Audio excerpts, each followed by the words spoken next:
ഈ കല്ലിന്റെ മുകളിൽ വന്നിരുന്നു. അങ്ങനെ രാമന്റെ കാൽപാദം പതിഞ്ഞ കല്ല് രാമക്കല്ല്. രാമക്കൽമേട് എന്ന ഈ സ്ഥലത്തിന് പേര് വരുന്നത്.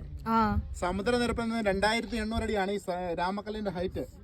3 സൈഡും ഇതേപോലെയാണ്. ഒരു സൈഡിൽ കൂടെ അതിന്റെ മുകളിൽ നടന്നു കയറാം. താഴെ കാണുന്ന തമിഴ്നാടാണ്. തേനി ഡിസ്ട്രിക്റ്റിൽ പെട്ട സ്ഥലമാണ്. കുറേ വർഷങ്ങൾക്ക് മുമ്പ് കടലായിരുന്നു എന്നാ പറയുന്നത്. കുറേ വർഷങ്ങൾക്ക് മുമ്പ് താഴെ കാണുന്ന തേനി ഡിസ്ട്രിക്റ്റ് കടലായിരുന്നു എന്നാ പറയുന്നത്.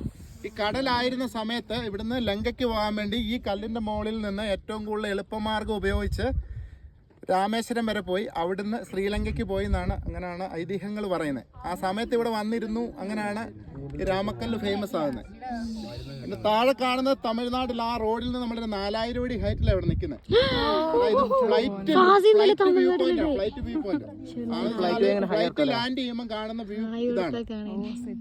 പിന്നെ ഏഷ്യ ഭൂഖണ്ഡത്തില് ഏറ്റവും കൂടുതൽ കാറ്റ് വേഗതയിൽ അടിക്കുന്ന സ്ഥലമാണ് നമ്മൾ നിൽക്കുന്നത്.